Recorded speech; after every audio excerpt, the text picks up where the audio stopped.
for my granddaughter and people that come after to know that I was trying to do something when shit was getting crazy. I just wasn't sitting around, you know. And I think that's important that they know that, Grandpa Duan was out there trying to make change.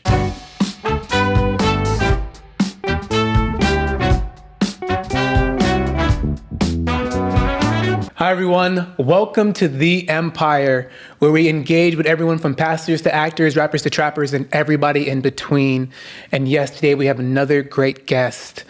But before we get into it, you also know the deal. Like the video, subscribe to the channel. We appreciate the support that you guys are out there. We appreciate everyone who's been engaging with us and supporting us and being around. If you guys want to support this this empire, you can do the CashApp, which is $TheeEmpirePodcast. We also have a PayPal, which I believe is .me/TheeEmpirePodcast. They'll all be in the description for your benefit and for your information. If you guys don't know, my name is Antonio D. Miles. I'll be your host for today. Put some la on it, however you want to put it. But let's get right into our amazing guest, who's an artist, educator, community worker, activist, and so much more. And we'll get to know more about who the individual is as we get to hear from him. And that gentleman's name is Duan Kellum. Welcome to The Empire, Duan. Well, thank you for having me. I appreciate it. Glad to have you, man. Glad to have you. And I think we were talking earlier. You said it's been a productive day, right, for you? Yeah, it has been. Been up, did some working out, did a walk, breakfast, some art so far this morning, taking care of some, errands. So. Okay. You mentioned meditation earlier, right? Yes, meditated. How do you meditate? What's your meditation process like? Usually, I try to do it first thing in the morning, if not, within the first hour or so after I've gotten up. And I kind of go through this self-guided meditation. It was actually something I found on, Headspace a few years ago. And I do about between 15 and 20 minutes, and it really helps center and focus myself, for the day. And I've been, trying to build it into a routine. So I've been pretty consistent the past couple of months. I've been doing it for years, but I think over the past few months, it's just been kind of a consistent part of my daily practice. Nice. If you don't mind sharing, what does your meditation consist of? What do you do? I'll walk you through the whole process. I sit down usually. I've been going outside. I have a little vegetable garden, so I have a little seating area. So recently I've been doing that.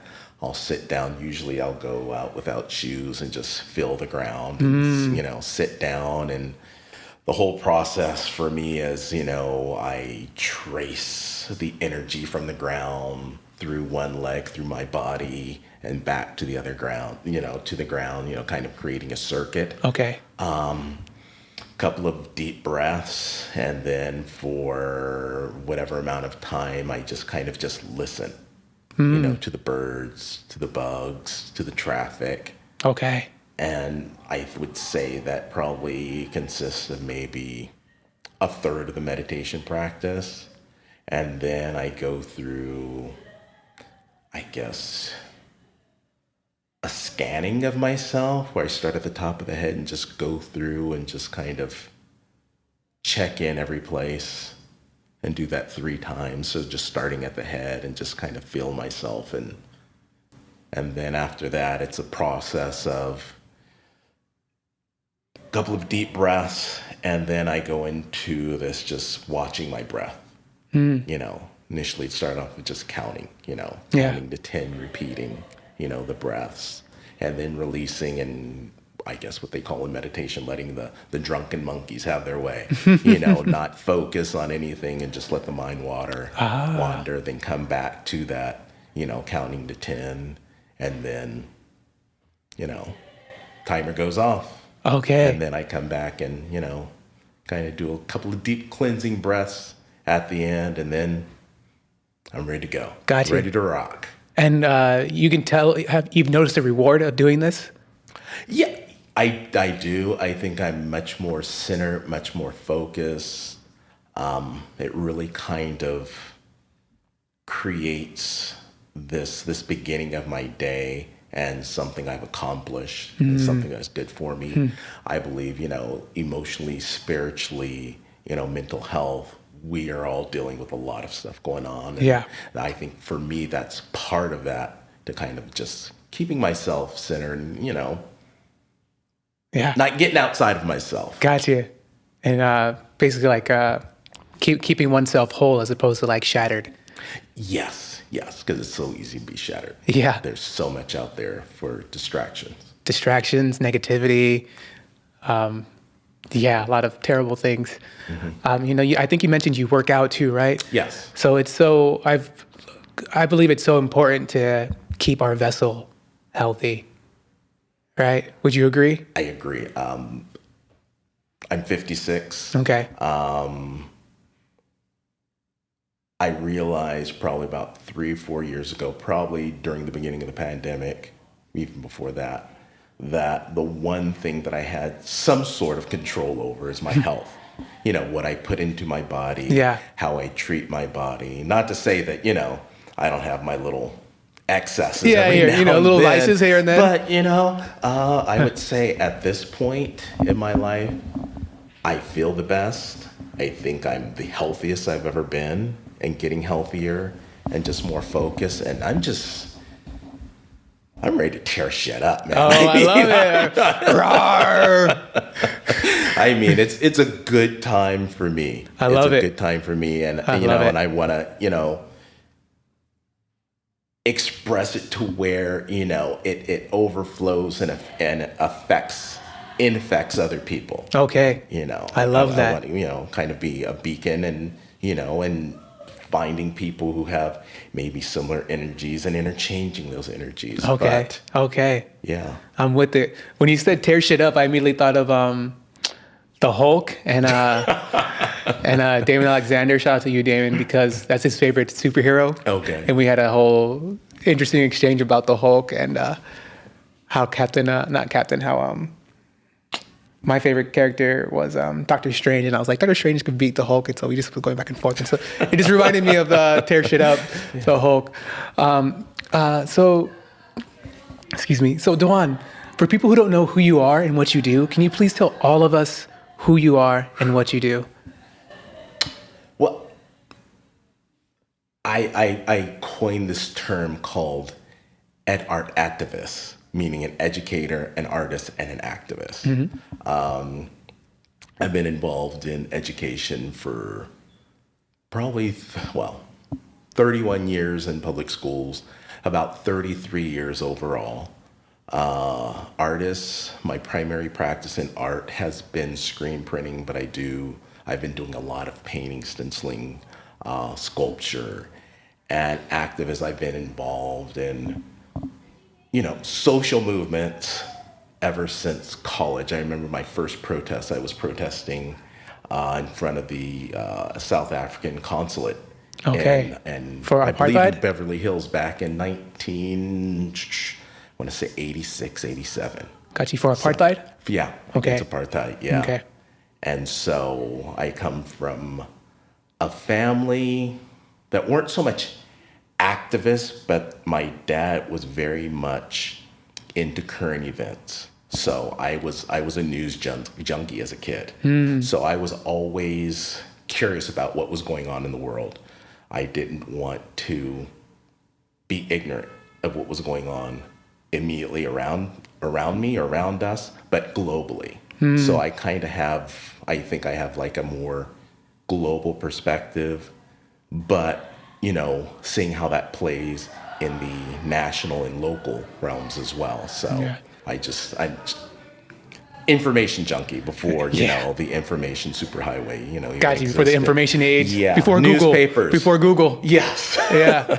Wow. It's interesting that you mentioned, because I remember hearing from someone saying that, people barely know their city politics, state politics, and God forbid, national politics. But it's even crazier. It's even smaller of a number of people knowing geopolitical stuff, but how it's all related to how it affects our world. For example, like what's happening in Ukraine affects our system as well, right? Yeah. My educational background, I have a bachelor's degree in political science, international relations. Okay. And so, initially that goal was to go into the State Department. But upon working at a Central American refugee center in downtown LA when I was in college, Okay. finding that we were on, at least in my opinion, the wrong side of what was going on there. Okay. And, Which country? so we were El Salvador, Okay. Guatemala, Okay. Honduras, Okay. Nicaragua. Okay. So all that going on there. And so I was actually doing social services for this organization called El Rescate. Okay. And it was just mind blowing, Mm-hmm. talking to people who, are just right on the, coming out of this violence, hearing these stories about people being maimed and family members being killed, and and the role that the United States government played into it, and that in turn, if you get into the whole Iran Contra, What's that? the whole Iran Contra, where back in '79, Iranian revolutionaries took over the American consulate embassy in Tehran. Okay. And they held hostages for a little over the year. President Carter was president at the time. He tried to negotiate to get them out. He tried to do a military event, a raid, and that failed horribly. Okay. It was the election was coming up, Carter versus Reagan, Supposedly, the Reagan team went to Iran and said, can you just hold off releasing the hostages until after the election? Apparently, there was some sort of interchange. There was a weapons for hostages deal where the United States, and I'm trying to get this right, sold weapons to Iran, I believe through the Contras, which was a right-wing military group fighting in Nicaragua against the democratically elected President Daniel Ortega, who later became a dictator. I mean, he's not a good guy now, but and all that kind of blew up. There were congressional hearings. There was a colonel by the name of Oliver North who was, indicted for his part. So there was this just huge cabal of this interchange of weapons for hostages. And then you get into the whole crack cocaine. If you freeway, Ricky Ross? I was just going to ask about that. Yeah, so all that is all tied connected, into right? it. So yeah. Because I was going to mention the TV show Snowfall, how they talk about that. Yes. Okay. So, I lived that. I was actually going to school in Mexico the summer of '87 when a lot of that kind of broke, and we were talking about that. Got you. Me gusta tu español. ¿Habla español? Sí, hablo español. Estudié en Guadalajara, México, y viajaba por todas partes. Acabo de regresar de Oaxaca, México, hace unos 3 días. ¿Sí? Sí. ¿En serio? ¿En serio? Wow. Sí. Well, speaking of such things, can you give us, Duan, basically where you grew up, how you grew up through your life to where you are today? Can you give us like a quick synopsis about that? Sure. Born in Trenton, New Jersey, military parents. My dad was in the U.S. Air Force. We moved out here from Trenton. He was stationed here at Norton. I grew up in Redlands, went to school K through 12, went to high school.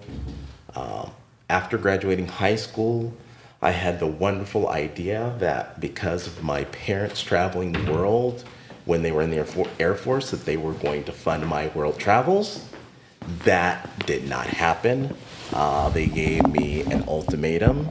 They said, Duan, either you go to college or you get a full-time job and you pay rent. Ooh. Now, Duan's no fool. So. Yeah. Mama didn't raise no fool. So all they wanted me to do was just take one class. Being that was class, they just wanted me to have that consistency through education. Okay. Because they probably knew that if I stopped, I would not have gone back. The one thing that really caught my attention in school was language. Okay. So I started taking more Spanish classes, did that, went to Crafton Valley, directed readings in Spanish, the whole cabal, studied French, went to Mexico to study Spanish, went to Brazil to study Portuguese. Then I realized, okay, now I want to go to school for real. So yeah, it took me a while, but I was learning throughout this whole process. Got you. How is it culturally different going to Brazil versus Mexico? These Latin American Brazil countries. is well, it's part of the African diaspora. So it was much more fitting in, and to the extent when one night I was walking and a cop car, plainclothes cops pulled up on me, jump out, and they search me. And as soon as I started speaking Portuguese with my American accent, they're like, "Oh, tudo bem," you're good. That's happened to me a few places. Mexico, on the other hand, depending on where you're at, it's really interesting. Like I said, I was just in Oaxaca a few days ago. It's probably my 4th trip there. And Oaxaca is really a place where you can see the African influence in Mexico. Okay. I was there last summer and went to an exhibit of African diaspora art, which depicted the enslaved people in these huge, what we would call cutouts, gravados, which they would, do the paste ups throughout the city. Okay. So throughout the city of Oaxaca, you would have these 8-foot tall paste ups of people in shackles, people with spikes on them. And it was a very interesting, mind-blowing exhibit. And I actually got a chance to talk to some of the artists there. And some of the artists happened to be Afro-Mexican, Afro-Mexicanos. And kind of taking a step back, my first trip to Oaxaca, I was at a taller, which was almost like a pub crawl, but for art studios. First place we walked into, guy looked across the room from me, he goes, "Eres negro, yo soy negro también." Ran over, started hugging me, gave me a Carta Blanca beer, pulled out a bottle of mezcal, and it was all over after that. So when I'm in Oaxaca, I tend to see, or people tend to articulate their Africanness to me. They're proud. And like making that connection. After the travels, graduating college, I started teaching. I started teaching in Aina Arbuckle, which is in Harupa Elementary School. Okay. And even to take a step back, I actually started as a bilingual tutor here in San Bernardino at Rio Vista Elementary School, which is on California Street. Okay, in Redlands? No, in San Bernardino. Oh, in San Bernardino. So I actually, it's next to, there's a Rio Vista in California. Okay. Yeah. I taught elementary school, bilingual education. First grade, 3rd, 4th, 5th, 6th. About 20 years ago, made the transition to high school. Okay. So I taught English language development in high school for 12 years. And then I started teaching ethnic studies. I taught ethnic studies for 10 years. I helped create the program, writing curriculum. For the San Bernardino School District? For Redlands Unified. Okay. But knock on wood, I will be doing some program specialists for San Bernardino County schools as far as ethnic studies. Okay. Coming this fall. My art practice, I started that in 2003. It's very marked. It was I was doing T-shirts at the time. It was at the beginning of the Gulf War. And it was like a play on George Orwell's 1984, War is Peace, Freedom is Slavery, and Ignorance is Strength. And instead of Orwell, I just had that crossed out and put Bush. Very simplistic. Okay. I was in the streets of Hollywood Boulevard during anti-war protests, hawking those, and started doing more shirts with social, political, and environmental themes. People started, inquiring, "Do you print? I need shirts." And I'm like, no. Then all of a sudden it hit me. It's like, you walk away from money. Yeah, So I bought my screen printing setup, and the first paid job was actually for the Redlands Teachers Association, which I was part of. It was during the budget cuts. And that job literally paid for all my equipment. Wow. So, and I've been writing that equipment since then. And I don't think I'm going to get rid of it. Why? Add to it. In 2020, during the pandemic, my studio partner and I, Jay, also known as UPA, opened up Creative Grounds, which is literally down the street on 4th and E. And we've been doing that since then. We're just getting ready to celebrate our 3rd anniversary this month, next month. So Congratulations. it's a community-based art studio. We host different programs for communities. We do different events. We do different art shows. And so, I mean, so that's going to be taking a lot more of my time as well. Got you. In a good way. In a good way. Oh, yeah. Oh, yeah. Yes. You know, I had a question because you said you grew up in a military background, right? How much has that affected your life as growing up as an adult? That's a good question.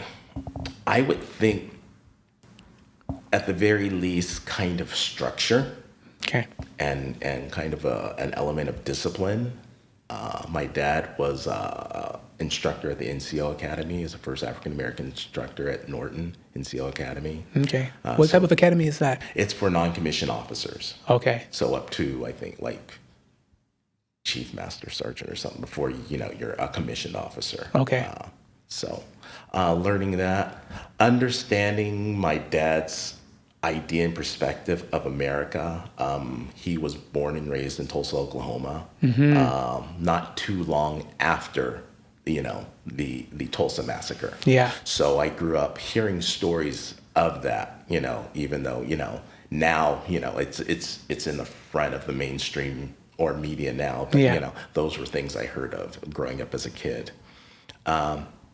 He loved the military. It was a way for him to get out of Tulsa, to travel, to see the world. He always he said as a kid he read Marco Polo and he said that's what he wanted to do. So he did that. Interesting. But he also was able to see the contradictions of it, where he was in his boot camp. He was in the last segregated and first integrated class. He had ended up getting pneumonia. Wow. So he missed his, graduating with his initial class. And so they carried him over.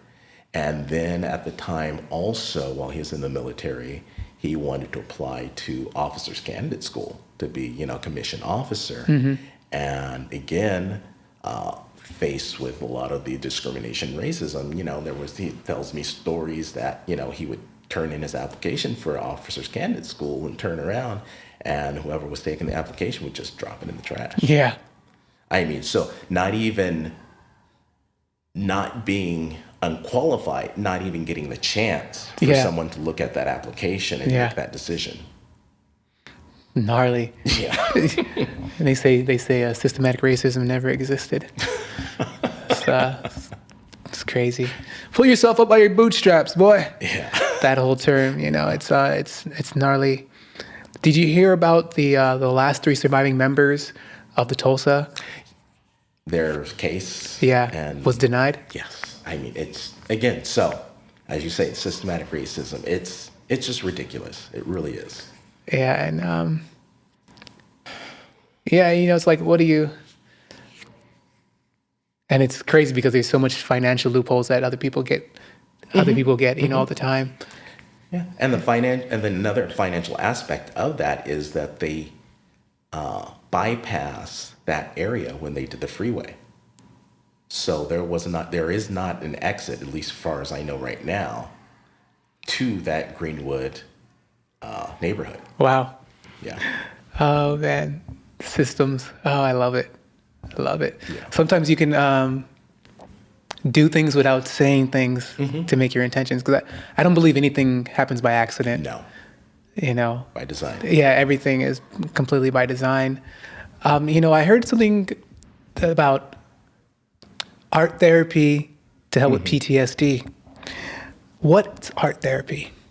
That was something I posted on my Instagram. Okay. I am not an art therapist. Yes, okay. but from your perspective, what do you think it is? I think from the viewpoint of art and its benefits, we all hear that the first thing cut in school are art and music programs. Yes. And the research shows that individuals who have access to that, who study art, music, theater, do much better in school. And even if you're an advocate of like standardized testing, It's shown that students with these programs in their background do much better. Having traveled many places in the world, I see the importance of art that many other cultures and societies, the importance of art that many other cultures and societies put on it. Okay. And you see that outcome in, in the wellness of just individuals. So when you're talking about PTSD, which, you can arguably say a lot of us have, and Yeah. I could go out on a limb and say, I apply to the theory that, we as a country is suffering from PTSD. Okay. Can you give us an African example? Americans are suffering from PTSD, from the traumas from the, transatlantic slave trade. And I often see, as we're talking about things are by design, we're not going to address it. We're just going to kick the can down the road, further down the road until we say, oh, that was a long time ago. Let's forget about it. But if we look at trauma, the research shows you can't, if you are a victim of some sort of physical, emotional, sexual trauma, it's not going to heal itself. You need to go through some sort of process to initiate that healing. Yeah. So art is a way to address issues of trauma without, for those of us who maybe don't have access to, therapy. Yes. It's something we can do on our own. While in college, I worked in the mental health field. Oh, wow. And, one of the things I saw, which, again, I was not trained, but, sometimes just to set the tone with children when you're, talking about things, give them a piece of paper and some crayons and just let them have at it. And then, you start talking about the picture and they start going, okay, this is what happened and blah, blah, blah. And so even for those of us who don't have like the vocabulary to express that, art is a way to, open that door. Got you. Express what you don't know how to express sometimes. Exactly. I think Beethoven said something like that. I can't really think, but shout out to you, Beethoven, for being amazing. I noticed that you have a unique art style, right? How would you define your style of art? Because I know you just don't paint. Obviously, you do screen printing and other things. How would you define your style of art? I really don't. Someone told me not too long ago, they saw something and they said, oh, that's Duan's. But just by the way, look, I personally think my stuff is all over the place. Okay. I don't think I have like this one set style, in my mind with other artists that I like and admire. But perhaps, I do several things. I have my screen prints, which kind of take on one role.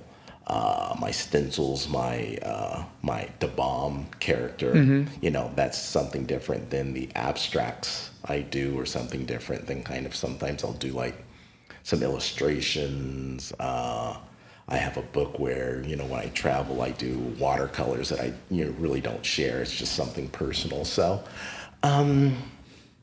if I had to pick, it sounds cliche, but to me, I kind of go off the quote by the Chinese artist Ai Weiwei, everything is art and everything is politics. Okay. So I see politics through all of my art, whether it's very overt or in the benign. Got you. And that's based off your background in loving politics and being involved. It really is. I do the abstracts, kind of the back off out of that to kind of go mindless. But you'd have to talk to the viewer. I would say this. Once I'm done with it, all definitions are out of my hand. Okay. Because the viewer brings whatever they've experienced to it, and they make assumptions, interpretations, or apply their backgrounds and experiences to it. And an example is I did a piece after the Sandy Hook shooting called Amerigun, which is an American flag the stars are consisted of 9mm shells, and the stripes, the red stripes, consist of rifles and other firearms, and it drips with blood. So when I did it, it was overtly, addressing the issue of gun violence, specifically in schools, anti-violence, and school shootings. I was at a art walk selling prints of this, and a guy came up to me. He's like, "Oh man, I love this. I'm a big Second Amendment guy, and this really speaks to me." Okay. So my intention in creating that was very much different than his interpretation of what it was trying to say. Wow, cool. So it was like anti-gun, but pro-gun. Because, Gotcha. he brought what, he may have thought, this is the blood that, we spilled in here for America, and, blah, blah, blah. Yeah. And, America. yeah. So you never know. So as an artist, you kind of give up, Okay. the meaning behind the piece once it's out of your hands. Because it'll hit their psyche different a little bit. Yeah. That makes so much sense. I noticed in a lot of your pieces, there was a certain piece, like it looked like a puzzle piece that I kept on seeing. Okay. Do you know what I'm talking about? My abstracts. Yeah. Or the blobs, as my studio partner calls them. Yeah, and it's like the same piece that I keep. It's like I call it a puzzle piece because it looks like a puzzle piece, and I keep on seeing it. I'm like, wow, this kind of. Is there a reason behind it, or is it just kind of just happened? You know what? You're the first person. So are you saying that there's one particular piece, or just the way it is? It looks like puzzle pieces. It's a shape, and the shape looks like a puzzle piece. Mm-hmm. And I've seen it at least in 3 different things. I've seen it, I think, in a sculpture. I've seen it in a painting. Okay. So I've seen it appear in different things. Yeah, and I'm working on. I've probably got another 3 or 4 or 5 of pieces, works with that theme incorporated, and it just kind of came out organically. Okay. Just sketching and just being really loose and feely with it, and it just Gotcha. I liked it, and I just started adding a little bit texture to it, and highlights, and so yeah. So you have no formal training in arts, correct? Or do you have formal training in the arts? Define formal training. Went to school for it. I've taken a few life drawing classes throughout middle school and high school. I was, taking crafts, art, woodshop, metal. So I have that background, but as far as I'm going to pursue, a degree or something, or a certificate in art, no. Okay. Do you have siblings? I have one older sibling. Okay. 5 years older. Okay, wow. Okay, so you're the baby brother? Baby brother, yeah. Okay. But I took over. It was a coup d'etat when I was 16. I'd started lifting weights. Uh-oh. I pinned him, and... Uh-oh. The rest is history? It's, Alpha? bring it on, kid. Okay. Oh, snaps. Tell him. I don't know. Yeah, last one was when I was 30 at Thanksgiving. We had kids, and my mom was like, "You guys stop it," and it was wild. It happened? You guys wrestled? Is that yeah. Oh, I was the younger brother, so he's kicked my ass all the time. Okay. All the time. So you never let it go? No. Okay. Sometimes it's okay to be petty. Okay, there we go. Tom Petty, I got you. His favorite artist. It makes sense. So you were like Hulk Hogan, and he was like Macho Man Randy Savage type of thing going on? Yeah, after that, so now he doesn't even try. He gave up. He's like, my knees are out, bro. Yeah, I gotta let my knees. He's up in my 60s, my knees. We can't do this anymore. Thumb wrestle, maybe. Nah. One of the pieces that really stuck out to me that you did was Puff. Okay. I really liked that piece. It had like the inhalers in it, right? Yes. That was a really cool yes. concept. How did that concept come to you? That concept I saw traveling in Mexico 2 years ago. So I don't know if it was locally or nationally, but they have these sculptures, say for example, of a whale. Okay. Made out of, wire. And then people deposit their plastics in it. So it's a piece that serves like a practical purpose as a trash can, but it also is a message, kind of like, the plastics in the ocean. And then you can even take it to the next level. These plastics can get into the the sea life, like the whales and Yeah. everything Yeah. that caused death. So I saw that, and so when we were prepping for the art of breathing, which was the show we did with Sierra Club. One of the members, Angie, she says, I got all these inhalers, can you use them? And I'm like, yeah. And my first instinct was like, oh, I want to do a sculpture out of these. But I really didn't know. I was going to lay them out on a board and lay them. And it's like, yeah, that's kind of, simple. And so for me as an artist, sometimes I won't go with the first couple of ideas. Oh, I want interesting. to kind of push it. Okay. Because those are, maybe, frontal. And it's like, okay, I want to get deeper. Okay. So then I start thinking about, I'm like, oh, maybe I can make, literal cage, 3D. So I had wire in my garage from the previous project, and I just started cutting and laying things out. And it's like, okay, let's go for it. And so that's kind of like the attitude I have artistically. Not always, but willing to take chances doing things, not being in the conventional. But maybe it is. Maybe I'm just naive about it. But doing something different. 100%. I just did a couple of pieces for a show that I curating for Artlands called Lyrically Speaking. Okay. It's in reference to the 50th anniversary of hip hop. So I did 2 pieces, and they're wood sculptures painted. So one is billiards ball with the number 3 on it in reference to De La Soul, Magic Number. Okay. And then the other one is a wood piece that I, created, a mixtape. So like a 2 by 18 inch, mixtape that I created out of wood. Nice. Adam et al. Recently performed there, right? At the Lyrically Speaking? Yes, he did. Yes. Okay. He's great. I love him. Shout out to you, Adam. Yeah, it's Adam. What's another character that I have also seen is the DeBomb character. The bomb, yes. So can we explain how this character came about? That came out during the pandemic. Okay. Teaching online 5 hours a day is for the dog. I mean, online school was not fun for me either. Gotcha. He was like, how do I phrase this? Yeah. I hated it. Yeah. I mean, blank screens. The joke was once we went back, people were like, Mr. Kellum, I was in your class. I'm like, which one were you? Were you Rick and Morty or, which character were you? Because, our district allowed students to have their cameras off, which meant Really? naps. Really? Yeah, it would have been like, Antonio, answer number 2. What? Hello? Yeah, exactly. Okay, class is over. I'm going to, kick you Right. out. But so after work, I started painting, and I actually had that drawing of the bomb in one of my sketchbooks from years ago.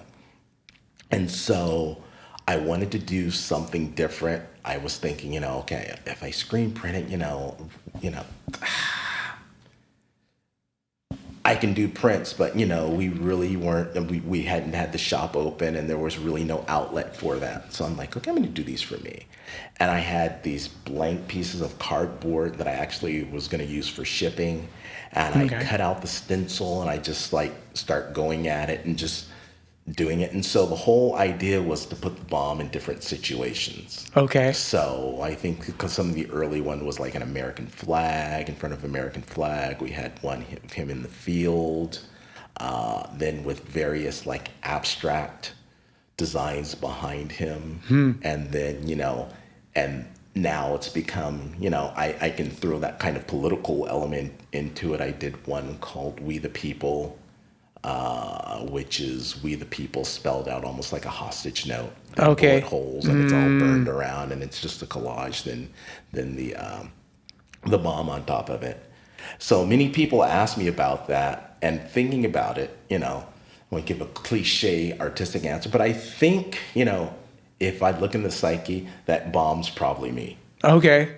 I like and it. It's just me in different situations. I like it. So, that's something that don't plan on giving up anytime soon because I just have so many ideas with the bomb, and it's just, time and energy to do it. I probably have another 6 or 7 of them, in line, ready to. Yeah, it's just about doing it and just setting up. Yeah. So sometimes I'll do 2 or 3 at the same time.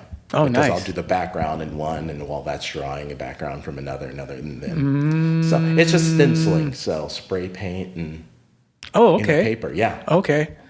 Because what I was thinking about it, and maybe you've probably already done it or not done it, it's like, have a female bomb and then have a baby bomb, like, mother, father, son type of thing. Oh, let me have to get that. There's some actual things we've worked with. I've worked with an artist here from the Garcia Center, Alcida. Okay. And she's a ceramicist. And so she literally made me a ceramic bomb. Cool. And so I just need to paint it, and I'm just kind of hesitant because I'm trying to figure out which way to go. But with a lot of things, you just need to jump into it. And I kind of got an idea of what I want to do, and I'm just gonna go for it. Okay. And then I want to do a piñata as well. Of a bomb? Yeah. Nice. And put a M80 in it and blow it up or something. Okay, I was thinking like he's gonna put hot candy in there. So. We can put candy too. Maybe I'll do 2 of them. But you go. You definitely want to blow one up though. Yeah, I definitely want to blow it up. That'll go viral. Yeah, it's fun. I do it on different materials. I have some on wood that I actually haven't released, and it's kind of, those 2 are kind of tied to what I see in the streets of Oaxaca. So those 2 are kind of really different than the others. Okay. Okay. I guess I have to say this, but because sometimes I just think things, it sounds funny to me, but it's like, having, the male and female bomb, and they're like making love, and then you see him explode. And then like 2 years later, you see, or like 9 months later, you see the baby bomb. Anyway, you laugh, so I'll take it. Yeah. I'll consider that. Okay, it may hit me one day, and it's just like. I think humor is the breaker of everything, and I consider it as I like to look at laughter as the batteries for the soul. Oh, I like that. Yeah. I love laughing. I love comedy. That's kind of my favorite genre. Yeah. I love live comedy. I'm actually going to go see Roy Woods Jr. in a couple of weeks. Oh, really? He's amazing. Oh, Shout out to you, Roy. I've been looking forward to seeing him for a while. I mean, I was just, Wow, in LA? In Brea. Okay. The Improv. Yeah, he's great. He's really smart with his approaches and everything. Yeah, I love smart comedy. I love, animation that's smart. I mean, Sunday I spent the whole day just doing nothing because I had the exhibit Saturday. Okay. And I worked all Friday night, Saturday morning. I was just completely exhausted. So I spent Saturday just hanging out, watching the Boondocks again. Oh, the TV show? Yes. Okay. That is just... Very interesting show, yeah. What do you... Oh, man, I was going to quote something. Yeah. You mean the guy who does family movies? He was a gangster rapper? Yeah. Isn't that Irish? Yeah. Ice Cube. Yeah. Yeah. Shout out to the creator of the Boondocks. I enjoyed the newspaper version for sure. I loved it a lot. Rest in peace to Witherspoon. Yeah. You mentioned Oaxaca, right, and the art, and I noticed there's a lot of street wall art they do in Oaxaca. Yes. Could you see the differences and similarities between the street art in America and in Oaxaca?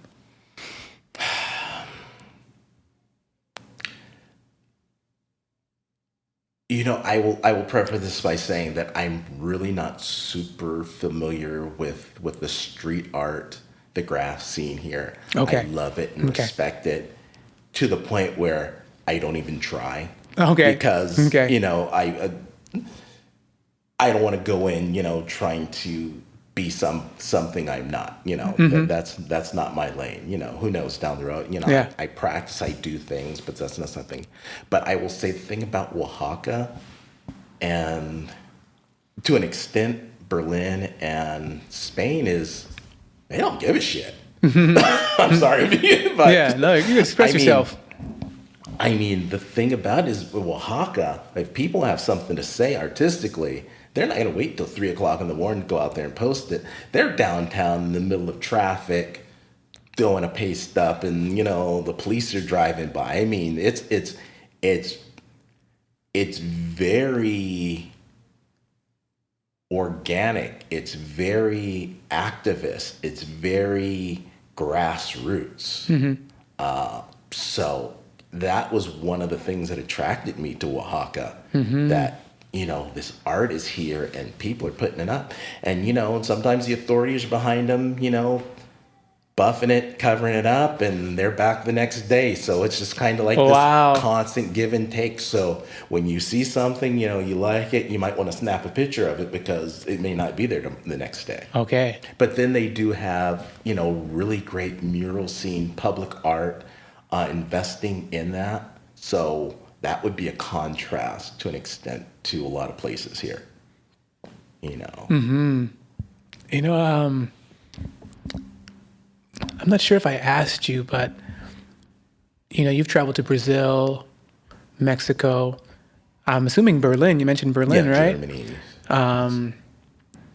How has traveling changed your perspective on art and creating art?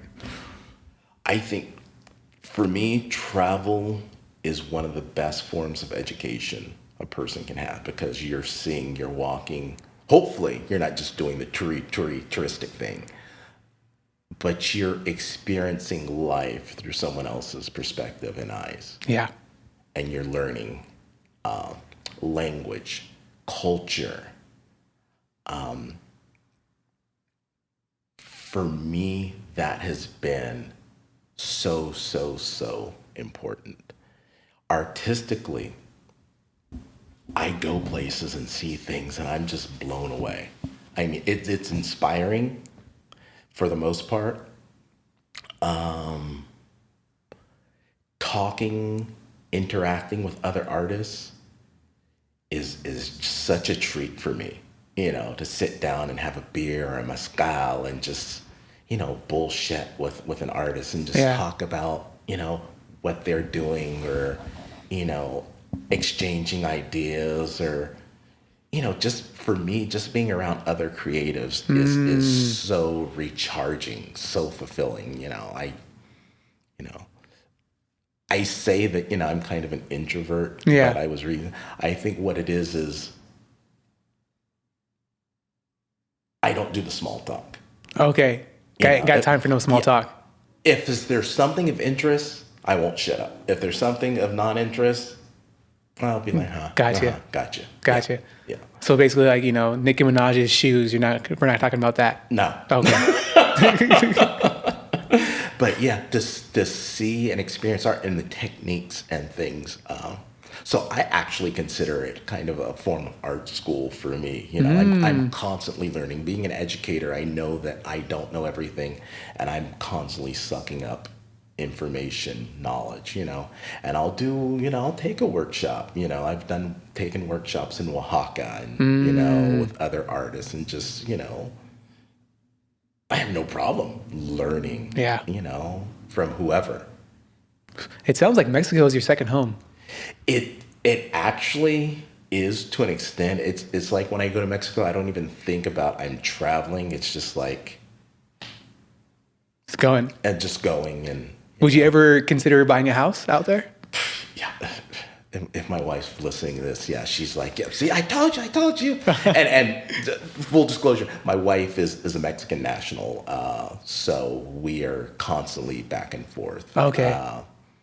She grew up here though, but she still retains her Mexican passport for reasons that she wants to keep it, in which I completely respect. Got you. We're not gonna fight it. No, we believe you are, but if you want to keep it, And so She's like, yeah, I'll make you Mexican. We can move down there. I'll get your papers. And so It's probably super easy too. it's easier than it is here. Yes, Yeah. yes. So yeah, we it's not a matter of if, it's more so when. Okay. I mean, I think when she's an educator as well. I Okay. have a few more years than she does. So, she's already planning, in her mind, we're already moved in. Okay, she's already got the house already Oh, planned. yeah, Location. yeah. I think the reason why we're not there right now is because every place we go, we love, and we can't decide. Uh-huh. So, I was all in the first time I went to Merida. Then we went to La Paz. And this is talking about going just places all over, but places I said, I really like La Paz. And then, Oaxaca, and, like I said, been to Oaxaca 4 times in different parts of it. It's just like, yeah. I mean, literally, I was out on my walk this morning, and it's like, wow, this is dead. In Oaxaca, I get up, walk to the bakery, grab some coffee, grab some bread, walk back to the house, and, start making breakfast, and just that whole city vibe. Yeah. And it's a city that kind of, for me, wakes up a little later. Oh, interesting. Coffee shops are open up like at 8 o'clock, 9 o'clock, Okay. Here, I'm at slow bloom at 6:15, like I need my latte, to get my day going. And so but I love it. The people are beautiful. Who knows? Yeah. I mean, How much do you think you get a house down there for? Pretty cheap? oh, cheaper. And we've played with that idea, but the thing about it is rental is even much cheaper. Okay. So yeah, she watches a lot of these YouTube channels about, people relocating to Oaxaca. Okay. I mean, her parents live in Baja, but in further down, and you can do don't do this because we're going there possibly. Huatulco, which is a beach city. What's the name? I'm sorry. Huatulco. Okay. Which is on the Pacific side in Oaxaca, and you can get an apartment $300-400. Wow. 1 bedroom, 2 bedroom? One bedroom. Okay. I mean, so But if you close to the spend beach. 500, I mean that you got a nice place. Yeah. Woo. I mean, you can't even get a cardboard box for Okay. 500 around here. That part, right? I can ask somebody outside too about that. I guess I know it now. I know some more people who know about Mexico. I'm going to be hitting you up. Oh, yeah, definitely. I'm Yeah. like, hey, Places Duan, to go. man, let's go to Mexico, man. Guide me. Let's go. Yeah. Another place is a lot of people don't know about is Valle de Guadalupe, which is Okay. just north of Ensenada. It's between TJ and Ensenada. It's wine country. So if you like wine and good food, and I'm not going, oh, okay. I mean, I'm a foodie. I like Okay, to eat. we got- So, yeah. you've got great wine, great food. And it's like Sonoma or, the wine country here, but, Okay. half the price and just as good or better. I mean, Yeah. and it's traditionally, I try to go down there at least twice a year, specifically, like at the end of the school year. It's just like, boom, end of June, and we're like, and you just check out, because Gotcha. it's very rural. You're out there with the vineyards and everything. So, I mean, our last trip, we were the only people on the property. Oh, wow. So the whole thing was for you. Oh, yeah. It was Wow. nice. Gnarly.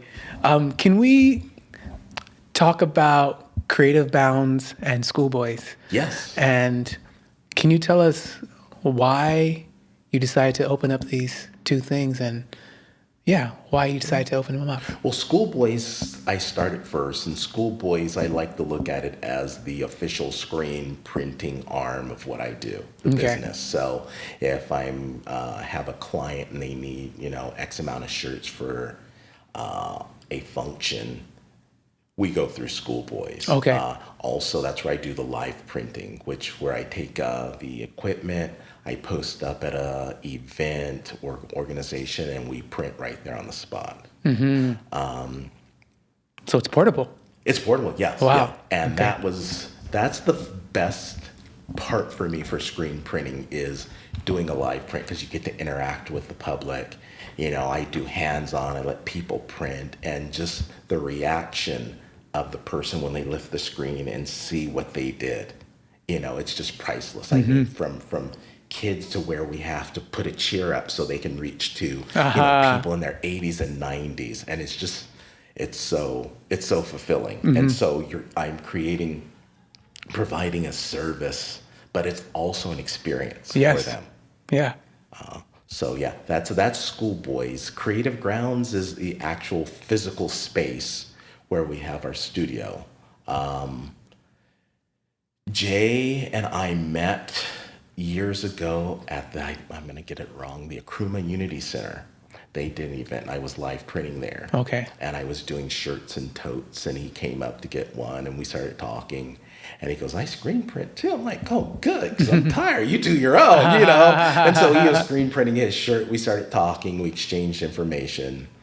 We would run into each other at the coffee shop and talk. And, I would get like bigger screen printing jobs or live prints. And it's like, this brother knows how to screen print, you want to help, make some extra money? And he would help me. And then once he called me and said, I got an opportunity for studio space in downtown San Bernardino. Would you be interested? And I'm like, yeah. No question. Just like, let's go for it. Wow. And so I went and looked at it. I'm like, yeah, let's do this. And so, was it August 2020? Yeah, because we were supposed to move in April, and that's when the pandemic kind of hit and everything shut down.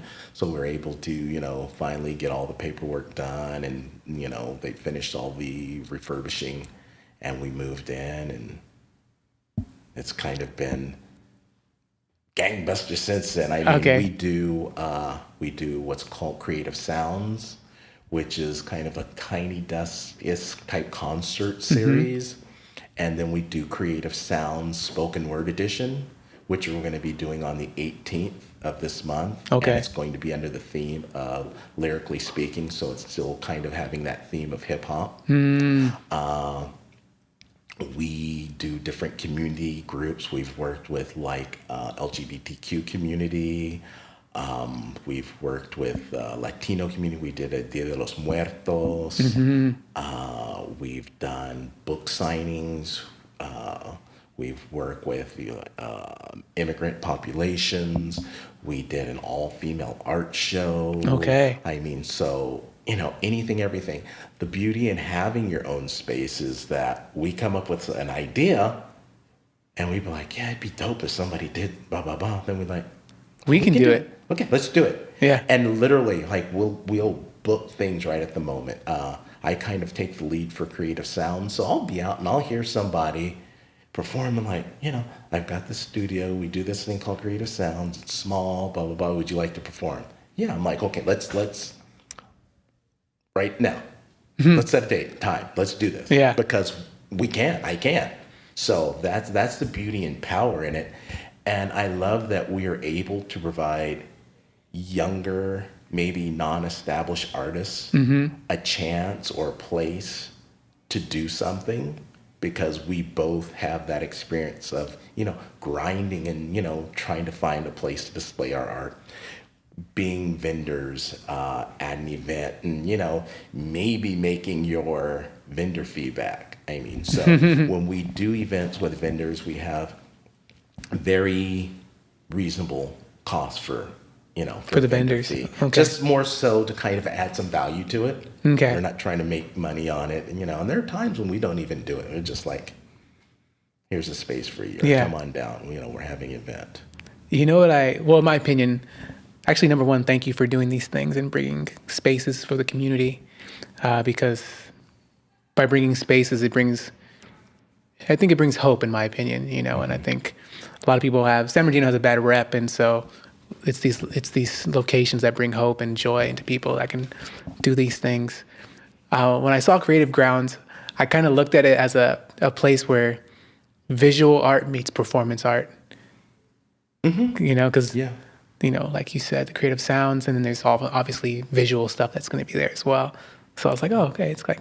Yeah, it's a great physical space. I mean, we open up, our main door opens up into the alley, so it's, we spill into the alley and people are hanging out, interacting.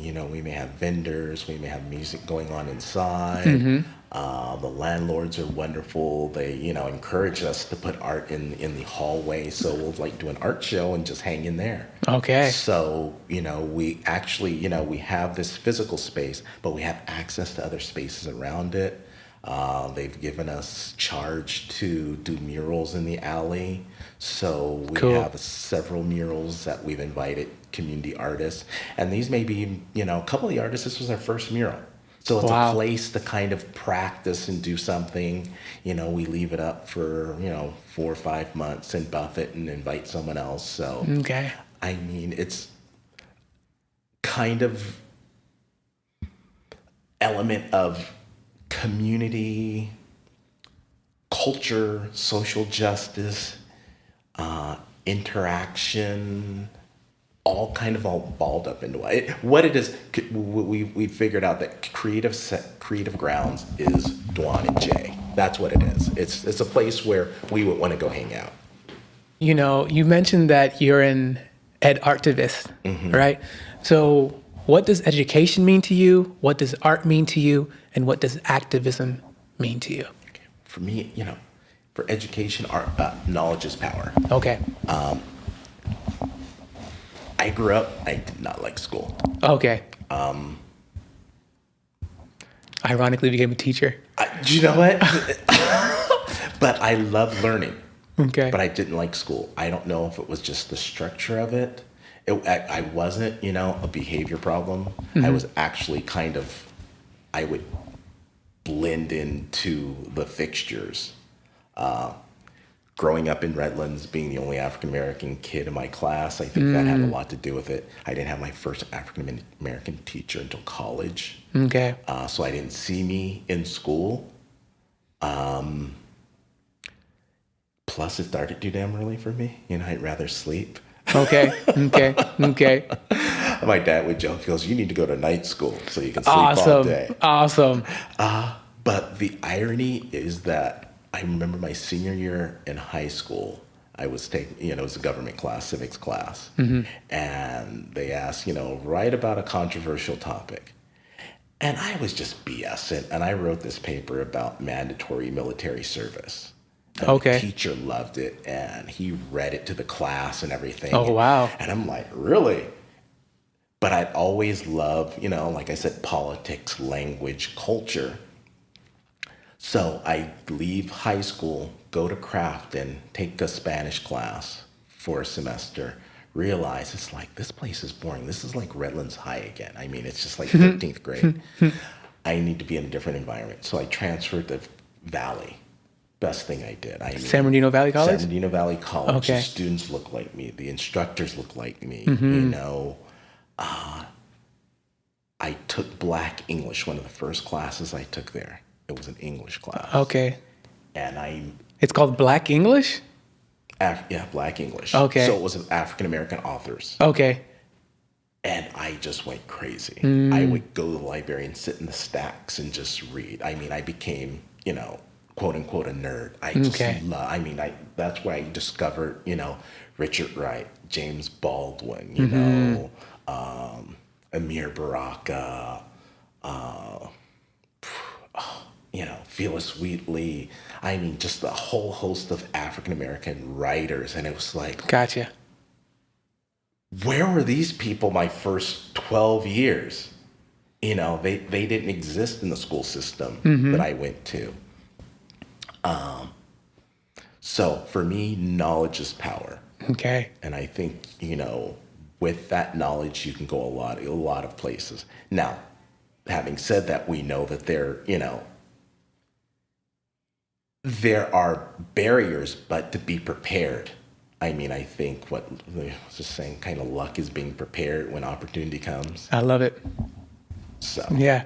I'm gonna let you finish the other stuff, but I have to ask because it's making me think. Do you have any kids? yes, So, as you became fascinated reading more about Black American writers and stuff like that, for your kids, are they half Mexicano, half Black? we actually have a blended family. Okay. So my wife had two boys before us. So and then I have a son. So Okay. we're a Blaxican family. Gotcha. Because the reason why I was asking, what I was alluring to and assuming is because like sometimes in multicultural families and like when the kids are biracial, as we call it, sometimes they don't know a lot about their Black history, or maybe they'll go really extreme and look for their Black history.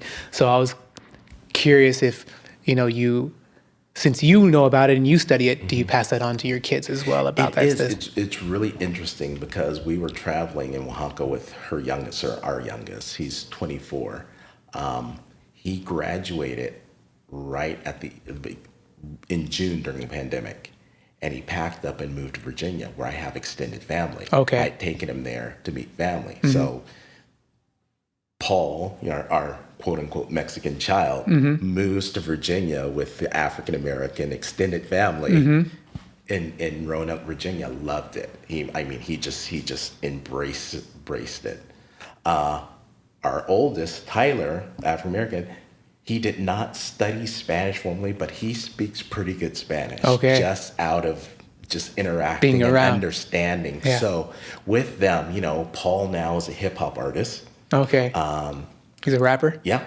And Tyler, he's a YouTuber, but you can see the influence of both African American and Mexican language, food, culture. Tyler, the oldest, he has a daughter, our granddaughter. She's 9 years old. Wow. And so she has the experience, of, African American. Her biological mother is half Korean, so she has a Korean grandparent. And then, the Mexican influence from my wife and her parents. So she has a nana and a tata. Okay. So she's got more grandparents and people who love her than, hands and toes. Got you. She's the spoiled one right now. She's like, hola, and, then, ane, annyeonghaseyo, Oh, man. And so, she's a force to be reckoned with. Oh, man, And she's the spoiled one for and sure. she's a creative as well. And she is a working artist at the age of 9. She's sold a couple of pieces. So already? I am just, Wow. I have so much fun with her. But Oh, wow. It's the first grandbaby? yes. Uh-oh, yep. Yep. She getting whatever she wants. Oh, yeah. Whatever she wants, she get. Papa, abuelito, Exactly. quiero dulce. Yeah. Oh, yeah. Pan oh, yeah. dulce, por favor. Okay, mija. Am I pretty close? Yeah. So going back to the importance, what does education, art, and activism mean to you? What does art mean to you? Art is just expression. It's expression because it can be written, it can be in literature, it can be visual art, it can be performance art, Yeah. it could be, song, music. And so it's just another way of communicating with the world, to the world. I think for me, it's a way to put out in the world things that I want to say that maybe fall on deaf ears if I said it verbally. Yep. Images are very powerful. Art is very powerful. Yes. I mean, we've seen throughout history that a lot of times when things happen, revolutionary movements, dictators, they go after the artists first because the artists are able to connect with the people on a different level. Yeah, propaganda, whatever you need. Yeah. Yeah. Yeah. Whether it's positive or negative. Yeah. So for me, it's art feeds me. I don't know if I would do what I would do if I didn't create. And I was thinking about this a while ago, thinking, well, Duan, I always doodled, I always drew, I was always creating stuff. I mean, I would build things. I was hands-on. I would build my own bikes as a kid. Cool.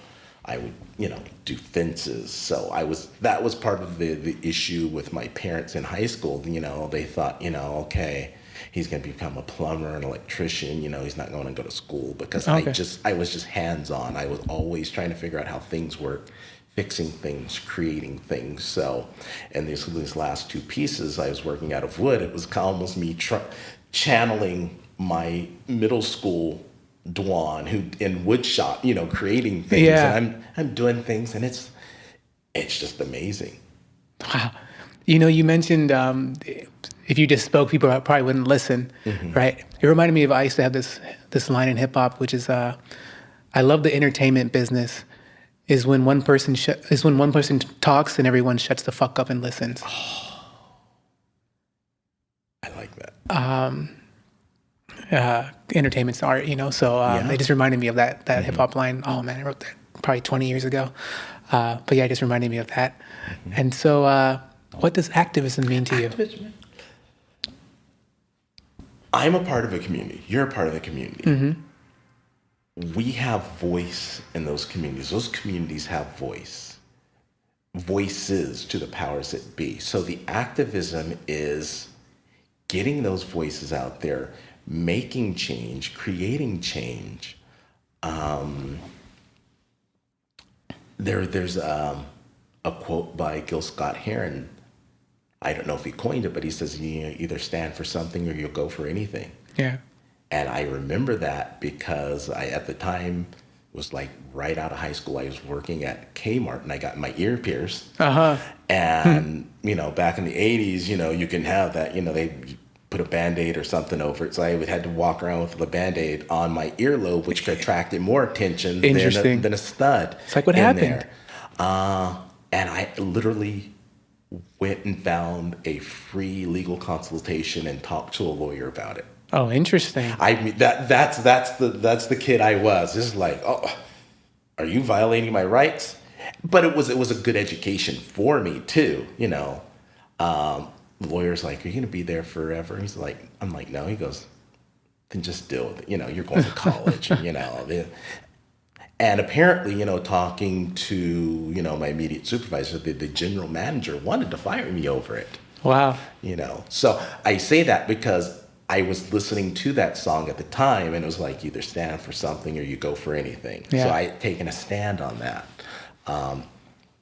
Activism is very important.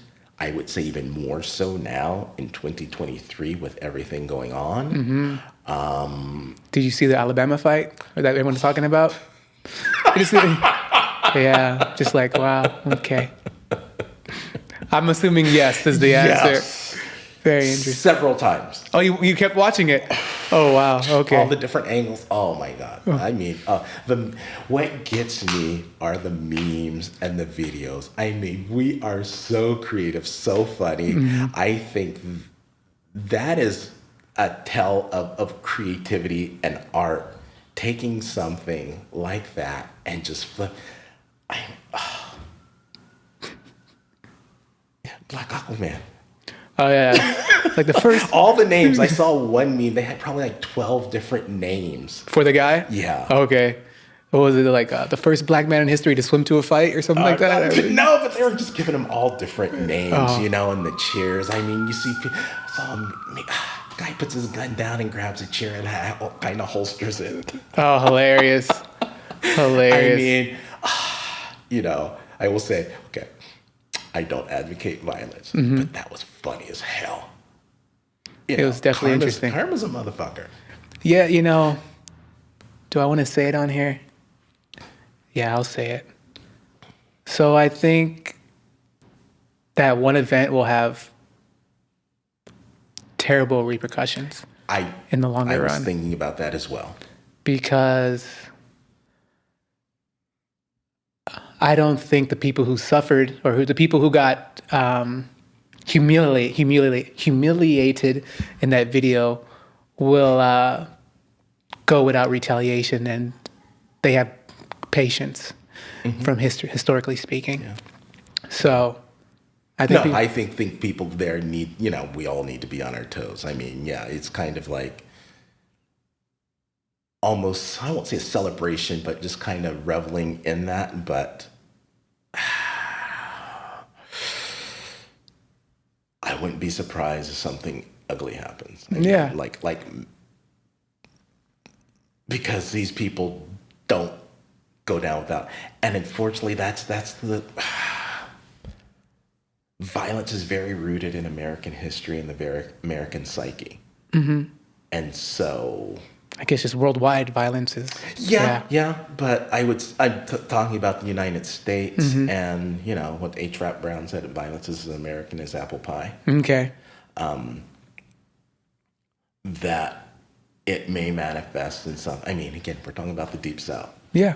Yes. I mean, and I think part of it was that it was the Deep South and those attitudes, thinking they could do that, and the response, which for me was appropriate,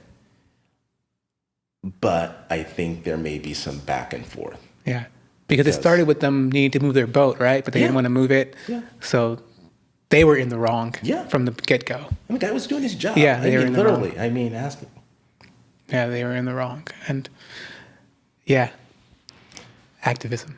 Yeah. I can't wait to hear what Roy Wood Jr. has to say about that. Okay, yeah, He's from Alabama. Oh, he's from Birmingham. that's right. So he definitely has an opinion about that. Oh, yeah. He definitely has an opinion about it. Okay, I guess text me or tell me later I what will, he yeah. views. He has to address it, yeah, because it's been going crazy on the internet, and that's unfortunate how negativity spreads like wildfire. But something positive takes a long time to be addressed or reached, and sometimes people don't even know about it. But speaking about activisms and positivity and stuff like that, how was it meeting Colonel West?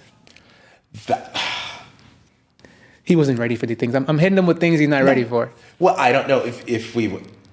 I guess we need to preface this.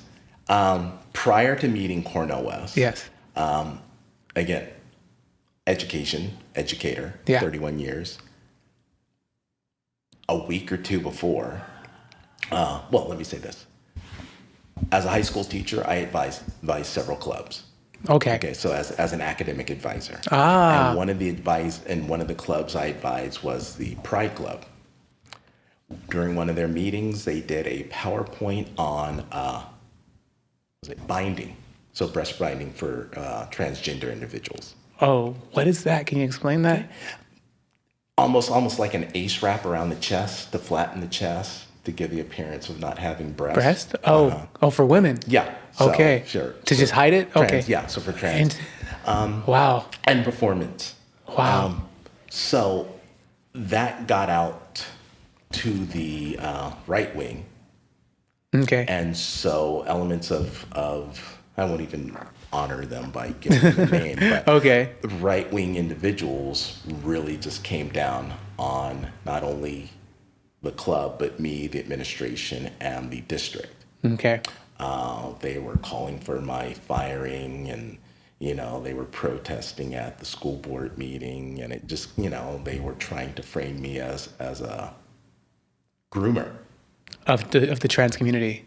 of children, because they were playing the narrative that, and even so, but they were trying to frame it that I had these individuals in my classroom demonstrating how to bind their breasts and doing hands-on with the students. Got you, like a pervert, pedophile type of thing. It was literally a PowerPoint on the health and safety aspects of it. Whereas not to wear it more than 8 hours because it can cause different issues. Yeah. What materials Damages. to use, Yeah. damage, where to get them. I mean, it was very informative. Got you.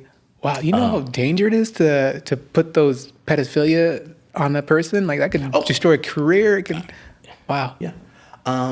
So I got enormous, overwhelming support. Oh, wow. From students, colleagues, school administration, the district, the arts community, and the general community. Well, the community in general. Okay.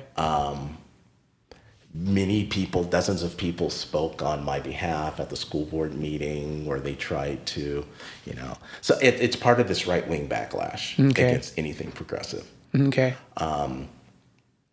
So it was during this time, and it was very fresh. And the piece that I created was Love Over Hate. I've seen that. I did a while ago. And it's literally like the word love. Covering hate. Yeah. And I did some shirts. I had done some shirts initially and really didn't do any more. And I kind of posted the image Love Over Hate, saying, we need to fight this with love. People came out, we want the shirt, we want the shirt. And so, I did a run of those shirts for colleagues, and I have a wonderful group of colleagues out there, and they literally wore these shirts to the school board meeting. Okay. To kind of promote this vision of love over hate. I did prints as well. And when I saw that Cornel West was going to be there, it's like, okay, Cornel West, brother love. I got to get him one of these. So I literally, we went, sat there at the U of R, listened to him. I just love listening to Cornel West speak. He is just so poetic and just so rhythmic with his words and his phrases. At the end, they were ushering him out, and he was, taking some pictures with like some of the dignitaries from, the speakers and the people from the University of Redlands. And I had it, and I like made eye contact with one of his people and held it up.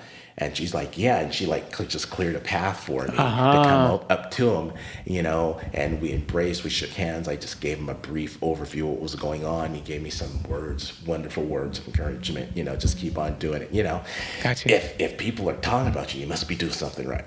That's what he said? He didn't say that, but, in essence, you're brother, I can't even, brother, Got you. Can you share what he said to you? Can you tell us? He was just, just keep on doing. You must be doing something right, Okay. Love will conquer all. And it was just wonderful, and I, got that picture, got a little video. And He's running for president, isn't he? Yes. And I actually, and if you're out there listening, I actually sent him a DM on Instagram saying, if you want to use my that image for your campaign, you have my permission. So. I love it.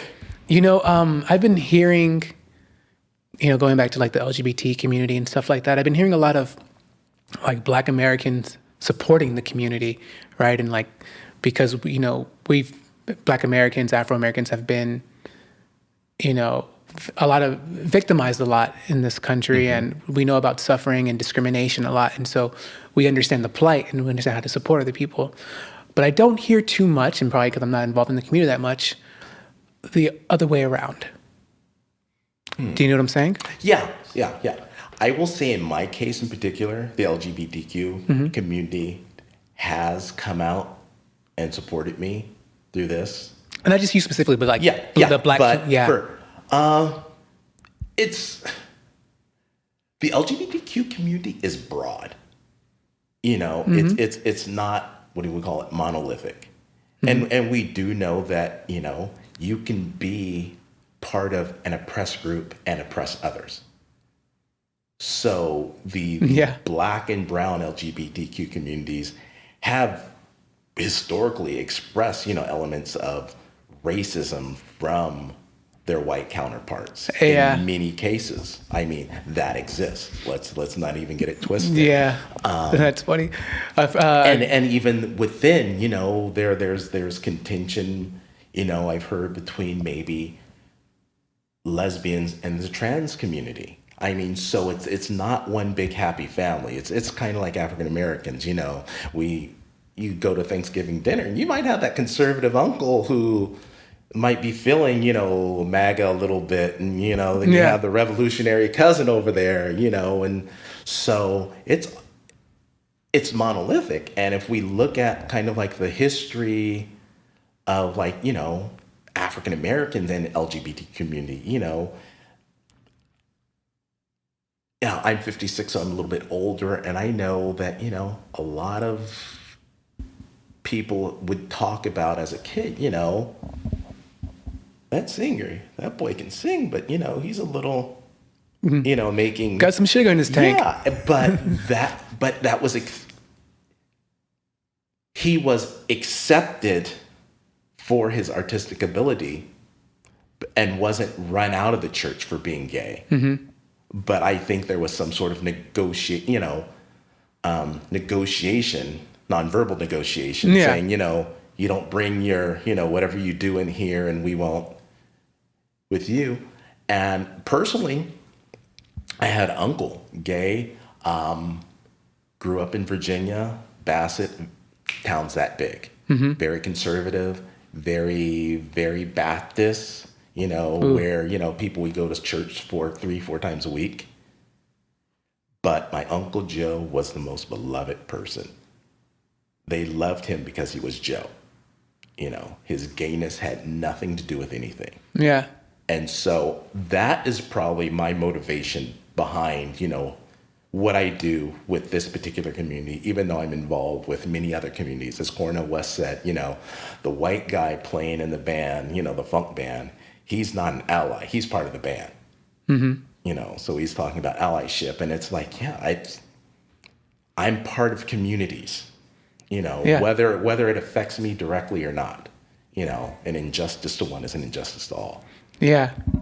I guess I was just wanted to, because I haven't seen the fight as strong as how, I've seen a lot of Black Americans fight for them, but I haven't seen the fight back for like Black American rights or whatever.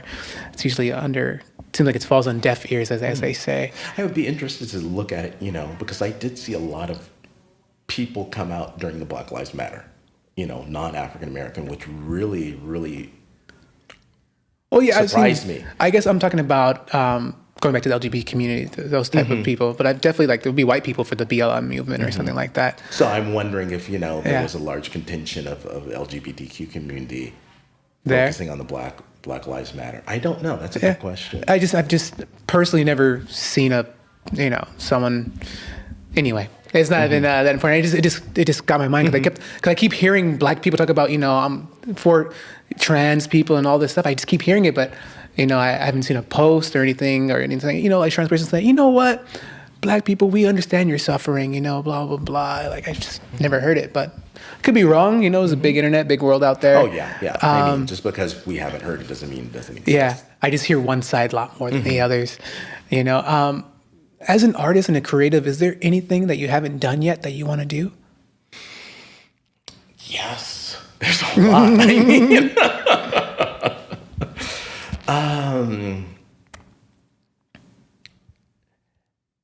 As a specific project, I just want to keep creating. I want to get better. Okay. This is, at this point in my life, I feel this is one thing that I'm gonna go down with is just I want to get as good as possible at what I do. I'm just going to try to keep growing, expanding as an artist, as a creative, trying new things, taking chances. I love it. I would love to, do some work outside of the United States. Okay. Mexico, perhaps? Mexico, perhaps, in a public setting. I would love to work with younger artists more. Okay. Kind of just mentor, teach, as far as arts. I would, kind of like the arts and politics. Okay. That's never going to leave, man. No. Yes, And, I've done a couple of workshops. Things have been pretty good. Gotcha. Pretty good. What's your current thoughts on our political system right now? Be more specific. As administration, the state of democracy. I guess our chief executive. Commander in chief. Commander in chief. Yeah, commander in chief, and how things are. That's Joe Biden, by the way, guys. Doesn't have a lot of seasoning, but it's nutritious. Okay. He did get a degree in political science, so. I love seasoning. Got you. I just heard something that the United States economically is doing better than any other country in the G7. Okay, so we're interesting. kind of, painting this picture that we're in this dire economic situation, but we're pretty good. A lot of the indicators are pretty healthy, jobs and everything. He's just, he doesn't have the personality of the previous two presidents. Gotcha. But wasn't America doing financially the best during the Trump administration? Probably. I mean, unfortunately, but the reality is that usually under Republican administrations, business, Yeah. does better, because then, regulations are taken off and, you know, free reign economics. And so, yeah, it boils down. I mean, I know African Americans who they say, I don't fuck with Trump, but, my pocketbook is looking, Looking good. yeah. I mean, so do we want leadership? Do we want fuller pockets, or do we want a democracy where everybody participates and has a equally fighting chance? I won't even say an equal chance, but a fighting chance too. And I think the midway is to have both. Gotcha. I mean, But that's never been America, though, right? For everybody to have an equal no, chance. because that's the way it's set up. As we were talking earlier, it's I got mine, you got to get your versus. Yeah. Let's do this together, or here's a tip. So, and I don't see anybody on the horizon that's going to be doing that. I mean, personally, I think if we have another Trump administration, it's going to get ugly. Oh, you think so? I mean, he's already calling out, he's for vengeance, Okay. So So you think it's going to be nasty? oh Okay. yeah. Is that why they're trying to convict him and stuff like that? So they don't want him to win? I don't know if it can. It's everything is art. Everything is politics. Yeah, there it is. But Everything is art and politics, right? Did he break the law? It looks like it. We'll see. Have other presidents broken the law? Yeah. I was pretty pissed at Obama for not going after Bush and Cheney for all the shit they did. He said, we need a time of healing or something like that. There's a lot of things that... I mean, so I think that really messes things up when you set these precedents that, these executives can break the law, but they're not held accountable. And so now that one is being held accountable, it looks like, okay, it's politically motivated. But everything's political. I mean, tell me a president who didn't do anything politically motivated. That part, yeah, that's weird. That's like it's like an oxymoron at that point. And I guess we'll see what the future holds for us. So, yeah. So, I mean, just the Clinton impeachment was a reaction to the Nixon, almost impeachment. Okay. So the Republicans were holding on to that since then. Okay. So with this, I mean,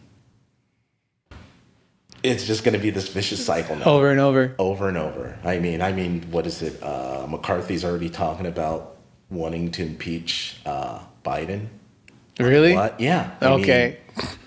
And even during the Obama administration, there were people talking about impeaching Obama. Yeah. We don't have his birth certificate. I mean, Yeah. Sometimes it's like a show. It's like a. It is. It's like a show. It's Dog kind and of pony like, show. There's some sort of this statistic that, we all break the law at least 10 times a day or something, in whatever form, I like crossing that. on the red or, I like walking. So is it going to be enforced every time, or is it like, okay, you need to reach this threshold before? Or do some people get more criticized than others type of thing? God. Well, yeah.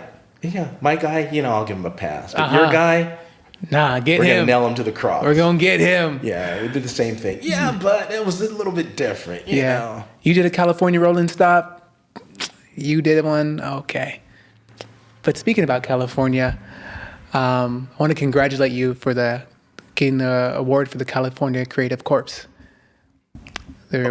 Okay, that was the initial. Yeah.